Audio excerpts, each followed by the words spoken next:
Hi friends, നമ്മളിന്ന് ഉണ്ടാക്കാൻ പോകുന്നത് അടിപൊളി ടേസ്റ്റിൽ ഒരു മുട്ട സ്റ്റൂ റെസിപ്പിയാണ്.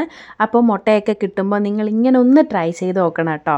കാഷ്യൂനട്ടൊക്കെ അരച്ച് നല്ല കുഴമ്പ് രൂപത്തിലായിട്ടിരിക്കുന്ന സ്റ്റൂ ചപ്പാത്തിക്കും അതുപോലെ തന്നെ അപ്പത്തിനും പൊറോട്ടയ്ക്കും എല്ലാത്തിനൂടെയും കോമ്പിനേഷനായിട്ടുള്ള അടിപൊളി ഒരു കറി റെസിപ്പിയാണ്.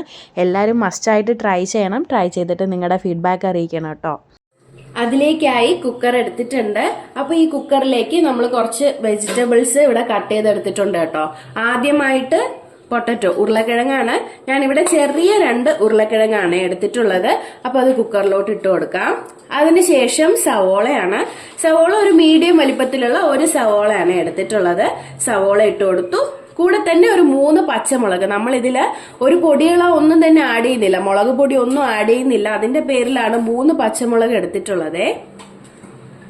അപ്പൊ നിങ്ങൾക്ക് വേണമെങ്കിൽ ഇനി ബീൻസും ഒക്കെ ഇട്ട് കൊടുക്കാവുന്നതാണ്. ഇതിലേക്ക് അടുത്തതായി ആഡ് ചെയ്യുന്നതാണ് ക്യാരറ്റ്. ഒരു വലിയൊരു ക്യാരറ്റ് ആണ് കേട്ടോ, ചെറിയ പീസസ് ആക്കി കട്ട് ചെയ്തെടുക്കുന്നത്. അപ്പൊ നിങ്ങൾക്ക് വേണമെങ്കിൽ ഇനി ബീൻസും ഉള്ള വെജിറ്റബിൾസ് എല്ലാം തന്നെ ആഡ് ചെയ്യാം. ഞാനിവിടെ ഇത്രയും വെജിറ്റബിൾസ് ആണ് ആഡ് ചെയ്തിട്ടുള്ളത്. അടുത്തതായി ഇതിലേക്ക് ആഡ് ചെയ്യുന്നതാണ് തേങ്ങാപ്പാല്. ഇതിപ്പോ 2ാം പാലാണ് കേട്ടോ. 2ാം പാലാണ്. 1ാം പാൽ എടുത്ത് മാറ്റി വെച്ചിട്ടുണ്ട്. നമ്മൾ 2ാം പാലിലാണ് ഈ വെജിറ്റബിൾസ് ഒക്കെ വേവിച്ചെടുക്കുന്നത്. ആവശ്യത്തിനുള്ള ഉപ്പിട്ട് കൊടുക്കാം. ഞാനിവിടെ 1 ടീസ്പൂൺ അളവിലാണ് കേട്ടോ ഉപ്പ് ആഡ് ചെയ്തിട്ടുള്ളത്. ഇനി ഇത് നമുക്ക് നല്ലതുപോലെ വേവിച്ചെടുക്കാം. മീഡിയം ഫ്ലെയിമിലിട്ട് 1 വിസിൽ കേൾക്കണം കേട്ടോ. അതാണ്, അപ്പൊ തന്നെ നല്ലതുപോലെ സെറ്റായി വരും. അപ്പൊ നമുക്ക് വേവിച്ചെടുത്താലോ. അപ്പോ 1 വിസിൽ കേട്ടിട്ടുണ്ട്. നമ്മുടെ കുക്കറിൽ നിന്ന് ഓഫ് ചെയ്തിട്ടുണ്ട് കേട്ടോ. ഇത് നല്ലതുപോലെ തണുക്കട്ടെ. തണുത്തതിന് ശേഷം നമുക്ക് ഓപ്പൺ ആക്കാം. ആ സമയം കൊണ്ട് തന്നെ നമുക്ക് കറി സെറ്റാക്കാം. അപ്പൊ പാൻ ചൂടാകുമ്പോ ബട്ടറാണ് കേട്ടോ ഇട്ട് കൊടുക്കുന്നത്. നിങ്ങൾക്ക് വേണമെങ്കിൽ ഓയിലും ആഡ് ചെയ്യാം. ബട്ടർ ഇടുമ്പോൾ ഒരു പ്രത്യേക ടേസ്റ്റ് ആണേ.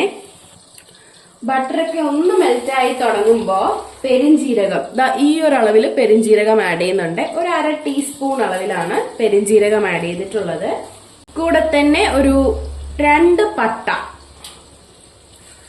അതുപോലെ തന്നെ ഒരു 3-4 ഗ്രാമ്പു, ഒരു തക്കോല, ഇത്രയും ആഡ് ചെയ്ത് കൊടുക്കുന്നുണ്ട്. ഇതൊക്കെ ഒന്ന് ചൂടായി വരട്ടെ കേട്ടോ. അപ്പോ ജസ്റ്റ് ഒന്ന് ചൂടായിട്ടുണ്ട്. ഈ സമയത്ത് നമുക്ക് ഇഞ്ചി വെളുത്തുള്ളി പേസ്റ്റ് ആഡ് ചെയ്യാം. ഞാനിവിടെ 1/2 ടീസ്പൂൺ അളവിലാണ് ഇഞ്ചി വെളുത്തുള്ളി പേസ്റ്റ് ആഡ് ചെയ്തിട്ടുള്ളത്. കൂടെ തന്നെ സവോള, ഒരു സവോളയാണ് കേട്ടോ ഇങ്ങനെ നീളത്തിന് കട്ട് ചെയ്തെടുത്തിട്ടുള്ളതാണ്. ഒരു വലിയൊരു സവോളയാണ് എടുത്തിട്ടുള്ളത്. ചെറുതാണെങ്കിൽ 2 എണ്ണം എടുക്കാവുന്നതാണ്.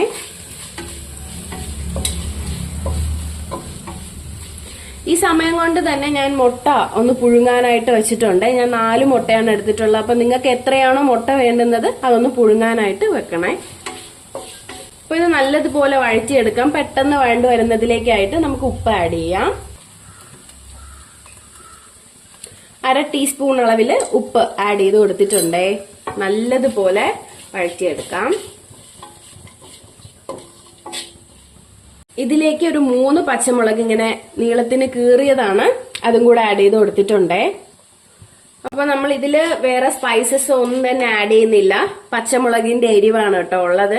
അതിന്റെ പേരിലാണ് ഞാൻ ഇപ്പൊ 3 എണ്ണം ആഡ് ചെയ്തിട്ടുള്ളത്. നിങ്ങൾക്ക് എത്രയാണോ എരിവിന് വേണ്ടത് അതിനനുസരിച്ച് മാത്രം ആഡ് ചെയ്ത് കൊടുത്താൽ മതി കേട്ടോ. സവോളയൊക്കെ നല്ലതുപോലെ വഴണ്ട് വന്നിട്ടുണ്ട്, കണ്ടില്ലേ? ഒരു ഗോൾഡൻ ബ്രൗൺ കളറായി വന്നിട്ടുണ്ട്. ഈ സമയത്ത് നമുക്ക് ഗരം മസാലയാണ്, ഗരം മസാല പൊടിച്ചതാണ് കേട്ടോ ആഡ് ചെയ്തിട്ടുള്ളത്.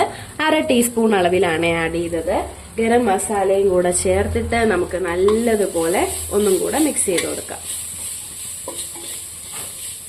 നമ്മൾ പുഴുങ്ങി വെച്ചിരിക്കുന്ന മുട്ടയും കൂടെ ഇട്ട് കൊടുക്കാം.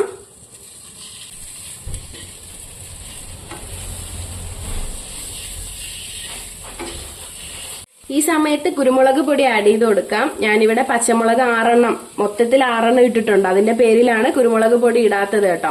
അപ്പൊ നിങ്ങൾക്ക് വേണമെങ്കിൽ പച്ചമുളക് കുറച്ചിട്ട് കുരുമുളക് പൊടി ആഡ് ചെയ്ത് കൊടുക്കാവുന്നതാണേ. നമ്മുടെ മുട്ടയും ഒന്ന് മൊരിഞ്ഞു വന്നിട്ടുണ്ട്, കണ്ടില്ലേ? മുട്ടയുടെ ആ ഒരു കളറൊക്കെ ഒന്ന് മാറി മസാലയൊക്കെ നല്ലതുപോലെ പിടിച്ചിട്ടുണ്ട്. ഈ സമയത്ത് നമ്മള് വേവിച്ച് വെച്ചിരിക്കുന്ന ആ ഒരു വെജിറ്റബിൾസ്, ആ ഒരു 2ാം പാലോടെ വേവിച്ചതാണ്, അതെല്ലാം ആഡ് ചെയ്ത് കൊടുക്കുന്നുണ്ടേ. എല്ലാം കൂടെ ഒന്നും കൂടെ ഇളക്കി യോജിപ്പിച്ച് കൊടുക്കാം. ഈ സമയത്ത് ഉപ്പൊക്കെ ഒന്ന് നോക്കണേ, കുറവാണെങ്കിൽ ആഡ് ചെയ്ത് കൊടുക്കാം. എനിക്കിവിടെ ഉപ്പ് പാകത്തിനാണ് കേട്ടോ ഉള്ളത്, അപ്പൊ ഞാനിവിടെ ആഡ് ചെയ്ത് കൊടുക്കുന്നില്ല. അടുത്തതായി നമുക്കിതിലേക്ക് മല്ലിയിലയാണ് ആഡ് ചെയ്ത് കൊടുക്കുന്നത്. മല്ലിയിലയും കൂടെ ഇടുമ്പോൾ ഒരു പ്രത്യേക ടേസ്റ്റ് ആയിരിക്കും കേട്ടോ.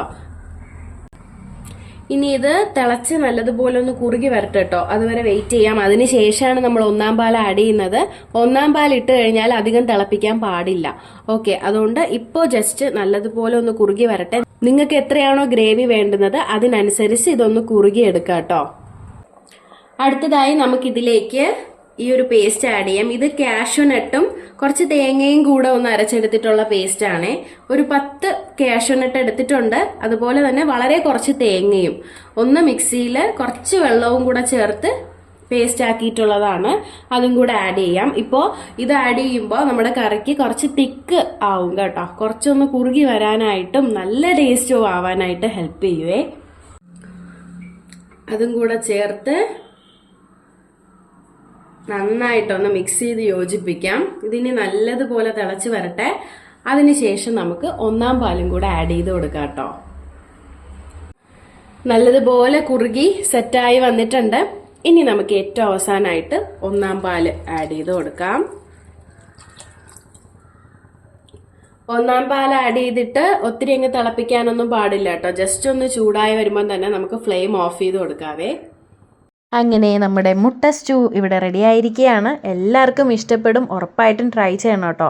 ട്രൈ ചെയ്തിട്ട് നിങ്ങളുടെ ഫീഡ്ബാക്ക് അറിയിക്കണം. വീഡിയോ ഇഷ്ടപ്പെട്ടെങ്കിൽ എല്ലാവരും ലൈക്ക് ചെയ്യുക, ഷെയർ ചെയ്യുക, സബ്സ്ക്രൈബ് ചെയ്യുക. പുതിയൊരു വീഡിയോ ആയിട്ട് നമുക്ക് വീണ്ടും കാണാം. ബൈ.